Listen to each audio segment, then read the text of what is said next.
let's talk about what has been happening in Hull, my most recent investment project. But when I left you last, I was in the process, okay, of purchasing a new buy-to-let property in Hull, which is in the northeast direction of the UK. So I completed the purchase of the Hull property back end of last year, which I'm of course delighted about. And if you're wondering why Hull, by the way, check out this video here or here, explaining exactly why I chose Hull. In my personal opinion, it's an area of the UK with a lot of potential and still very much underpriced. And just to bring you up to speed, I contacted a local agent in Hull through my research, got in contact with them, they listed my new buy-to-let property, and within 2 weeks, guys, 2 weeks of listing it, I found a tenant, or my letting agent found a tenant. That's what I'm paying them for. I'm not looking to go through the process of finding tenants, that's what I pay the agent for. 2 weeks, guys.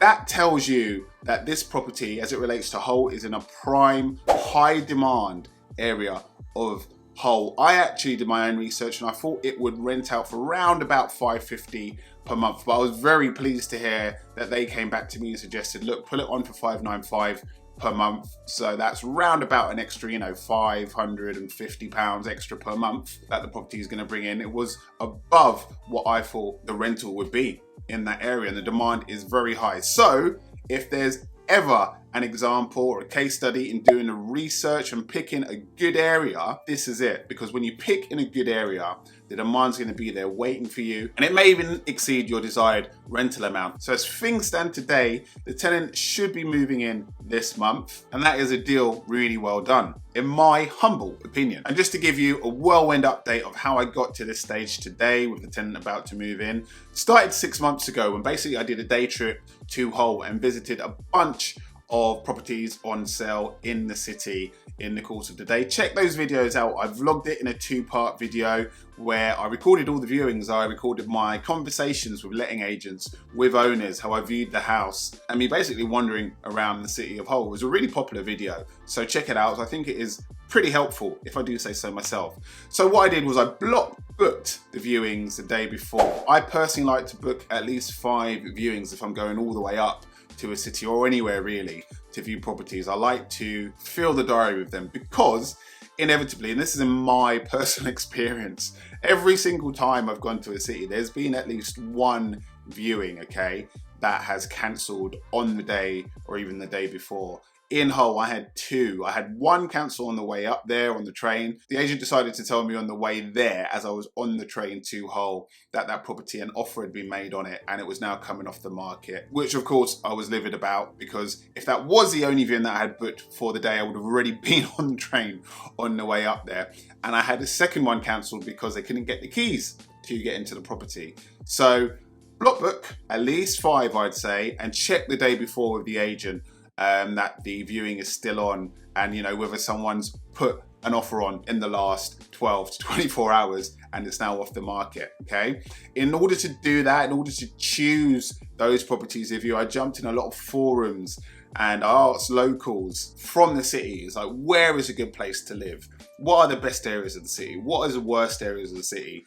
When you get on forums, local forums, like in this case, a forum for Hull, and I've done this in all different areas and all different cities of the UK, people can't wait to give you their opinion on where the best and worst areas of the city are. Those are really popular discussion threads and posts, and I always get just a ton of information just by saying something along the lines of, I'm looking to move to the city, which I'm obviously not, but I'd like to know, as a person that's prospectively looking to live in a city, where is good and where is bad to live, and you'll get a lot of information. Then it's up to you to actually, go through all that, go there and walk through these areas, walk it out, go on foot if you can, as long as it's safe, yeah? You don't want to be walking through, some dodgy hood or just any hood in the UK. So like, know where you're going, get some background information, make sure it's all, cool to be on your own there during the day, and just walk around. And then when you're there and then you're at these viewings, ask the agent just loads of questions. I'm sure I annoy agents, but I ask them everything I can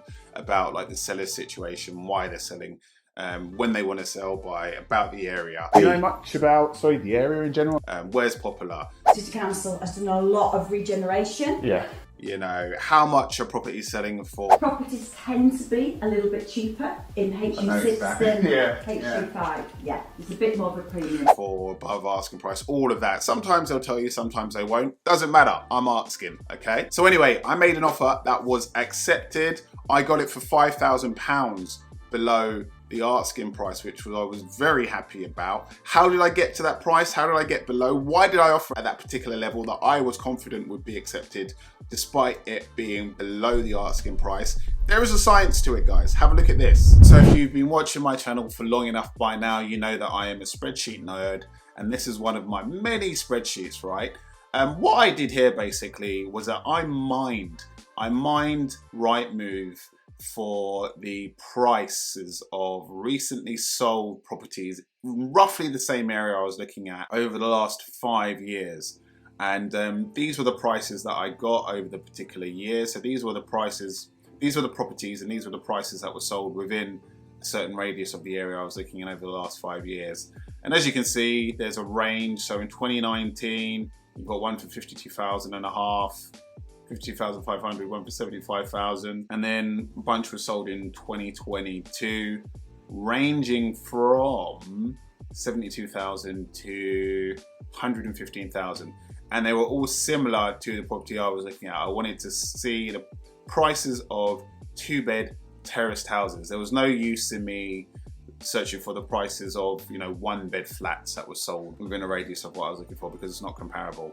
So here at the bottom is the average of all of these properties sold in that rough area over the last 5 years, £90,000. Now I was mindful that it was 2023 and the last property was sold a year ago in 2022.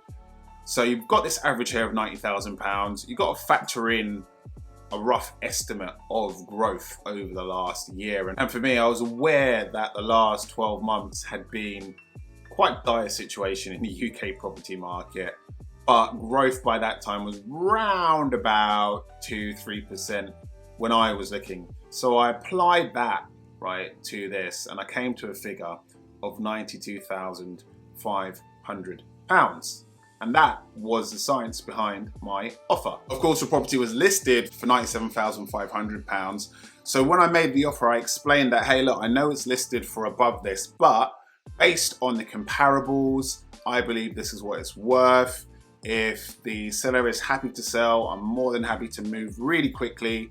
Got my solicitor, got my mortgage lined up. I'm not in a chain. I'm happy to move quickly if they want to accept. And they accepted within a couple of days, which I was delighted about. Thank you for watching. This year, I'm making a video every month to answer any questions that you have for me. So whether you want to know whether you should invest in a limited company or in your own name, whether you should buy a flat or a house, what is the best way to get started in property, or who my barber is, just let me know. You can ask me in the comment section below, on Instagram, on TikTok, and I'll make a video dedicated to your questions. Like and subscribe, and thanks for watching.